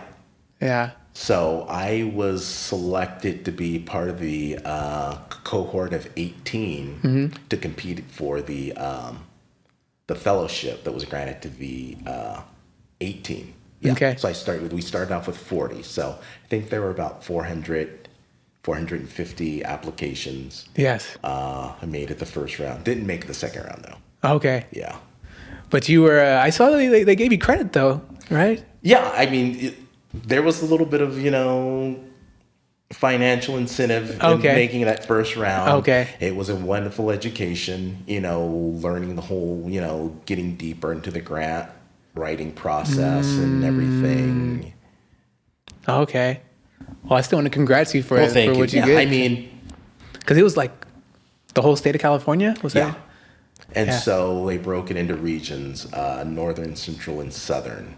And so they selected 6 from each region for the Okay. final. Wow. And you made it like in the top 42, right? Top 40. Top 40, yeah. So that's a 10 Yeah, out of the it's 10%. good. Yeah, Yeah. I mean, I have to look at it that way. Yeah. Yeah. Would have been nice though. I mean, because it was a nice fellowship. Was it? Yeah. What were we talking about? What were we talking about? We're talking about 65 salary and then Wow. another 50 for the project. On top of that? Yeah. Wow. And they do it every year type of thing? This was the first year I think they did it. I mean, Okay. I see a lot of money going into arts this year. Okay. You know, We trying to grab on some of grants that. and I'm applying to other things, but yeah, I mean, so that's good, and I know some of the people who got them, and everybody's well deserved. I mean, I don't want to play, AYS, so everybody gets a trophy. I wish everybody could, but there You was said a lot. AYS? AYSO. What does that stand for? ASO, the American Youth Soccer Organization, the kids. Okay, I mean, everyone gets a trophy? Is that what that stands for? Well, no, a lot of us played AYSO soccer, and Okay. they don't do like championships. Everybody just gets a trophy. Oh, okay. Yeah. Okay, interesting. Yeah, they didn't keep score. Okay. When I was playing and coaching, I was keeping score. You got to. Come on now. Mm-hmm. Oh man, yeah. So is Skool Boiz and Creative Grounds, are those nonprofits? Are they? They're both for profits. Okay. So, Skool Boiz, that's kind of solely me. When I do need other screen printers, I do like contract other people to help Okay. me. Creative Grounds, we take care of the bills through sales, through events. We, the studio is open to be rented if you want to do Okay. an event there. So, Cool. we gladly host you for that. We do collaborations. We did we were actually brought into a grant through the Arts Connection. And so, we're able to, compensate some of the artists when we do events with that money. Oh, cool. But yeah, I mean, we're looking at, creating, different revenue streams for Creative Grounds. The goal is to have it solely self-sufficient and not only taking care of itself, but taking care of Jay and I to an extent. Definitely. So, that's what we're doing. So, You know how you mentioned? I'm sorry, did I cut you off? no, You know how you mentioned you guys do creative sounds, right? Yes. Which is kind of like your version of Tiny Desk. yes, Do you guys record it and put it online? we do. It's on our Instagram, and we just created a YouTube channel. Okay. So subsequently, all of them will be on the YouTube channel. So Perfect. the one on the 18th, that will be On YouTube. Yeah, I think that'd be a great idea to start Yeah. putting it on So, YouTube yeah. and stuff So, like yeah. that. So now that I have more time and more, resources, I'm able to do that. Cool. Yeah. Super So exciting. I'm really excited. I mean, and technology learning, I was just playing with the GoPro yesterday, trying Okay. to download the video from it. And Yeah, actually, GoPro's actually surprisingly pretty good. The way it works, it's actually surprisingly pretty good. And technically, depending on which one you have, you can go live with your GoPro. So say you're like, hey, we're having the live show right here of the creative sounds. Boom, just use the GoPro, connect to your YouTube. yeah. Ooh. Yeah, you can go live I with think it. that's what we want to do. Yeah. Yeah. So I'm going to play with that. And, Yeah. Do Do you know what number it is that you have? Of your It's a Hero 5. Oh, okay, I think it's 8 and above. I think has to be for live. Okay. But we can double check that. Yeah. Yeah. Yeah. What were you gonna say? I'm sorry. And we're also playing with the idea of doing a podcast. I mean, I Okay. love podcasts. I'm a big fan of podcasts. I listen to them every day. I love what you're doing. I love this format. I love the long form and just kind of just talking and just like. Gotcha. And so Who do you listen to? my favorite is Questlove Supreme. Okay. Yeah. I listen to Touré. I listen to Roy Wood's Job Fair, even though he's not doing that right now. I listen to a couple other comedians that escape me right now. Yeah, no worries. But yeah, the Griot, a lot of art ones, Vantage Point. Okay. So Gotcha. Do you know which direction you would want to go with your podcast? not really. We're thinking, probably just creatives and maybe talking about the creative process. Okay. Kind of, yeah, trying to take a fresh and different angle. I mean, we don't want to recreate something that's out there, but I think the focus would be like artists in the IE. Okay. And just kind of giving, kind of building upon what we do with Creative Grounds, giving, artists a voice and a platform. To speak to and speak on. Yeah, I love that. I saw that you and I believe your mother were on Miss Amina's foundation, which I believe is called The Bridges That Carry Us Over. Yes. How was that experience, and how important do you think the thing that she's doing or was doing? Oh, it's very important. We are people of oral history, first of all, but I think these stories need to be told. Again, I being an ethnic studies teacher, these are the foundations of what our students need to know. Often we get caught up in thinking about history being some far off place or someplace, long ago. But that history is right here, right now. And these particular people that she's interviewing, are, some of them are still around, and we need to hear those stories. I mean, for example, we talk about in my class, the plight of Asians, specifically the Chinese in California, post railroad, Chinese Exclusion Acts, creation of Chinatowns. And then I show them that, there was a Chinatown in Redlands. There's a Chinatown in San Bernardino. There were articles calling for people to come rent out the Chinese in these particular communities. Where else are they going to get that? I mean, that history happened right there where they live. Yeah. It's not some far off place. And, to kind of, counter to the people who, talking about CRT, it's not to make people feel bad. It's information. Information should not make you feel bad. Yeah. Well, regardless of how it makes you feel, it's the truth. Yeah. I mean, there was a Chinatown. People were segregated there. There were calls in the local newspaper for, let's come run these Chinese out of town. That happened. Now, I think what actually also happens is you start finding out that maybe Great Uncle Ted was one of those people calling for the running out of Chinatown, running the Chinese out of Chinatown, and then you're like, wow. But what was one of my professors, dear friend, Mr. Rossi, said, we all got horse thieves and heroes in our family background. Okay. No family's perfect. Nobody's perfect. No. Yeah. And it makes me think, because I was talking with Daniel, shout out to you, and he told me that you're part of the Artlands. Yes. And he mentioned that, when the BLM portrait came up, there was a lot of issues going on with it. Oh, yeah. All right. So it's like some things never change, or at least...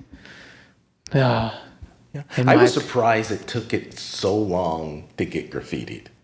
Oh, it took a while to get graffitied. Yeah. Okay. And it was just something, really small, insignificant, but wasn't it an issue getting it up? No, because the owner of the wall is a big supporter. Okay. I actually did posters. I did one of my pieces called Your Fear is Killing Me. Okay. And then one of the local artists here from the Garcia Center, Yulisa, she did your Black Lives Matter with her flower motif. Okay. So we did a run of screen printed posters in black and white, and we literally just covered the windows, all the glass on Artlands with those. Okay. And then she participated. She was one of the artists on the mural. I did not do any of the illustration on the mural, but I do I will say have the most paint on the wall because I put up the primer. Hilarious. Hilarious. I thought it was interesting that you said, I'm surprised it took so long for it to get graffitied. That's interesting. Because I was out there as they were painting and people would drive by yelling, crazy shit. Okay. Yeah. Okay. I mean, and Daniel was telling me that, someone from the restaurant bar next door, the Tartan, called the police on them. While they were painting it? And the owner was there. He's like, what's the issue? This is my wall. I can paint whatever we want. And then the backlash with, the online. People get online, they hide behind that veil of anonymity. Hide behind a the screen. Internet. Yep, hide behind a screen. And they put all this crap on these chat things. And I think it was a collective idea, is like, how about we print those and put them on a banner and hang it up? Yeah. So for the opening of the mural, we also had a banner with all this hate on it. And then the people got pissed that we publicized something public. They saw their name. They're like, holy shit, Jane's Cafe Shop. Yeah, exactly. It's kind of like, duh. Oh, man. But Bridges That Carry Us Over is basically documenting the Black American culture and experience in San Bernardino? In the Inland Empire. In the Inland Empire. Yeah. So, I talked about my experiences growing up in Redlands, being, literally, I think one class, second grade, there were two of us. But other than that, K through 6, I was the only African-American student in my class, to where we would be watching, a movie or something, and there'd be a black person, everybody would turn around and look at me. Like I knew that, that's my cousin James. I don't know. Giant Peach. My experiences, both positive and negative. I mean, I grew up in a community where, we were well loved and respected. It was predominantly African-American, Latino, and Asian. And it was kind of like an enclave off to the side. And, this was a place where people owned their houses, people were construction workers, gardeners, civil servants, military. And so it was a community of owners, but all POC. Gotcha. And so that really lent a different feel to it, and it was kind of almost like a village. Yeah. Meaning that people looked out for each other. Meaning that I got my ass whooped because Miss Butler saw me outside playing when I wasn't supposed to. Oh, yeah. Classic. So, it's interesting because I went to a majority non-black high school, and I remember the professor came up I was with another black cat. We were walking, and I remember she was like, "Hey, we're gonna read Mark Twain. Are you okay with that? Are you guys okay with that?" And I didn't know the fuck who Mark Twain was. I was like, "Yeah, we're cool with it." And then we're going through it, and I'm like, "Oh, interesting. He likes to use the word nigger a lot here. He it's like toothpaste for him, He's just constantly using it, and it's just like." And this is mandatory reading, and Mark Twain is considered a god in English literature, and there's even a Mark Twain award people get. And so it just made me think about that when you mentioned being the only black kid in school. Because my wife was mentioning that too. We were traveling, and there was a young lady, part of our group, African American, and I had gone, but she was, I guess, telling my wife that her teacher ask her to read those parts. Yummy. I mean, it's one thing to have those in the book and hear them, but when you're called out and no, you read that. You read it. That way we can get offended. You said the N-word, not us. Yeah. I mean, at this point, I have become less bothered with it. I mean, 56 years of the worst thing you can call me is a nigger. I'm like, you are not creative at all. Gotcha. It's not like it's the first time I've heard it. Yeah, Whereas when I was younger, I would have reacted and, got punched someone. But now it's like, come on, let's put a little bit of effort into it. Gotcha. I'm not angry at the man or anything like that or the words. I just, it's just because you grow up in a world and you hear these certain names, and then you find out what they like, who they are, what they do in their works, and you're like, interesting. So for another example, there's a famous classical pianist composer named Mozart. One of his most famous plays is called The Magic Flute. Anyway, there's a scene where this woman meets this Moor, black Moor, and she's like, "Oh my goodness, you're black skin. I've never seen black." And she's just like, she's like confused about this black person.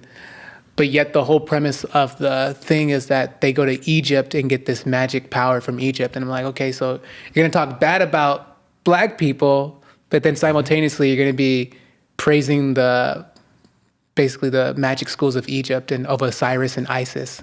And so it's a highly talked about opera, right? And so I just get amazed when I find out more about these things that people are bragging about, and then I see, okay, I watch it, I'm like, okay, interesting. Or even Wagner's Ring Cycle.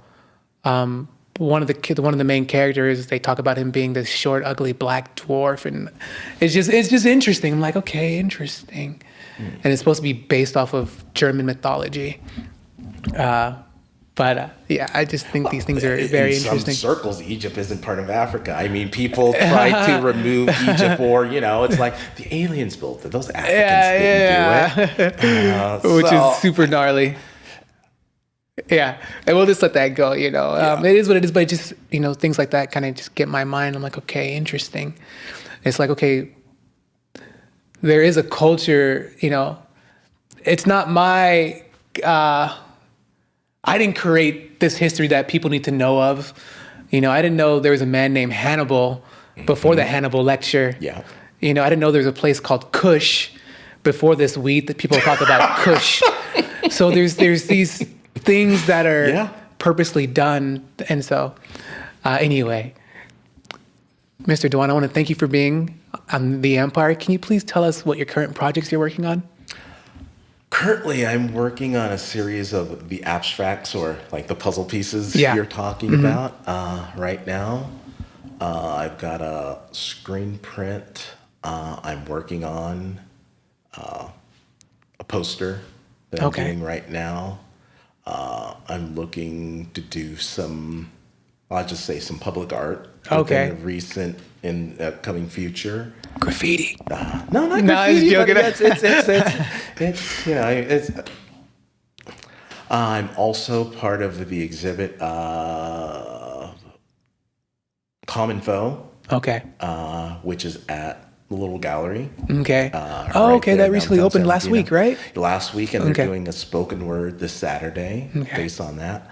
I also curated the show Lyrically Speaking, which is at the Art Lens and the restaurant Arroy Mok Mok. Okay. And I have 3 pieces in that. So go check it out, and go have some wonderful Thai food at Arroy Mok Mok. I mean, they are a supporter of the arts, and it's good to have local businesses support artists, and they understand the value in it. Yeah. I mean, it's they're not just doing it, make the place look good. Yeah. It adds value, and we constantly changing exhibits. So yeah, just keep a look at. I mean, I would say within the next few months, things are just gonna get wild. Wild. It's gonna start popping. It's. I mean, I've just got so many things in the incubator, and it's just like. So now I've got time. Okay, beautiful. Whereas I was teaching full time and doing art full time. Gotcha. Now I'm doing art, but now it's also I've got to navigate the business element too. Gotcha. But it's good to be me right now. Man, congratulations on the retirement, man. I got to you. congratulate you on that. Duan, Mr. Kellum, am I saying your last name right? Yes. Okay. I think it's important to honor people's name correctly, so that's why I have to ask. Let's say that 100 years pass by, 250 years pass by. What would you like your empire to look like regarding art, activism, education, creative grounds, you on this planet, what would you like your empire to look like 250 years from now?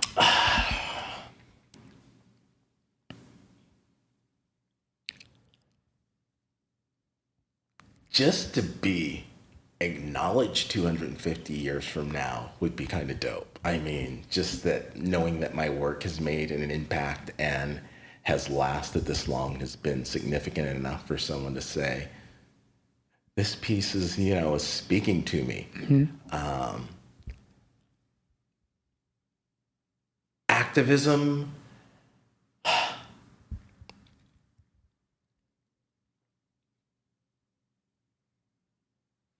may get a little choked up, but It's okay.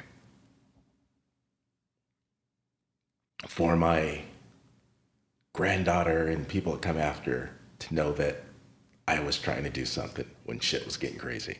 I just wasn't sitting around.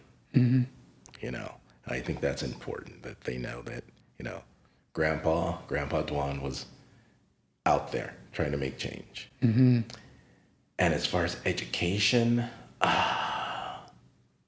the education community showed me so much appreciation and love when I left. So, I mean, I think that's already there. I was just surprised. I do me. I do it because that's what I think is right. And to be acknowledged for that is just, it's touching. There's a lot of beauty in that. Yes. Amen. I love it. Duan, thank you so much for being on The Empire. Thank you. I appreciate it. Can you please tell everybody how they can find you, support you, catch your shows? Can you please tell everybody how they can do those things? So you can follow us at Creative Grounds, CREATVE, Grounds, GROUNDS on Instagram and Twitter. No I, and it's the yellow one. For me, it's Duan and only, DUAN_AND_only. You can also find me at Skool Boiz, SKOOLBOIZ, on all social media platforms. That's also my website, Skool Boiz. And then there's a new website, Duan and Only, DUAN, then ONLY. I know, it's kind of crazy. Where that's a website where I just have art just to see, and you can see what I'm doing. We're on social media, websites, Creative Grounds. We're on 4th and E in San Bernardino. Come check us out. On the 18th, we're having Creative Sounds spoken word edition, and also the exhibit for Lyrically Speaking is going to be up for the rest of the month. And I'm also going to be participating in a skateboard art show. I believe it's September 5th in Riverside. There'll be more information coming. So I really, if you want to just follow and see what's going on, follow us on social media. We have a lot going. Also tomorrow, Jay and I are part of a group of art individuals who are doing Art on Tap, which is at the Old Escape Brewery. So if you like beer and art, come on down. I'll be live printing design by one of the local artists who participate, The Void. He does crazy art. I mean, it's good. So, and this is going to be the last chance to get a shirt or tote, because we're just going to rotate it every month. And so we're going to just screen print a different artist every month. Nice. Yeah. And ladies and gentlemen, I'll have everything in the description, so that way you guys can click on it and follow this guy and support him and catch all the things that he's doing. And didn't we have a great episode today? We learned so much about Duan, growing up in the military family, getting the ultimatum between going to work and taking one class. Mi hermano habla español, tu novia, esposa es mexicana. Want to give a shout out to the wifey? Yeah, hola, Noemi. Yeah. So, how he hated education and ironically became an educator for 3 decades or so. And we just learned a lot, had a great time. I want to thank you guys all for being on. I want to thank Duan as well. Please like the video if you haven't. Subscribe to the channel to help support, get us up. We're trying to build the channel more and more. We appreciate every one of you guys. If you want to support through donations, you can do our Cash App, which is $TheeEmpirePodcast. Empire Podcast. My name's Antonio Lee Miles. And other than that, we will catch you guys That's a poor attempt, but I'll take it as a singing song. We'll catch you guys in the next one. All right? Peace. All right. I say it's my duty. Yeah. Is it my will? Yeah. To do what? Yeah. To do is right. I say. And that's it. Thank you. Oh man, that was great. Yeah. Thank you. Yeah. Thank you so much.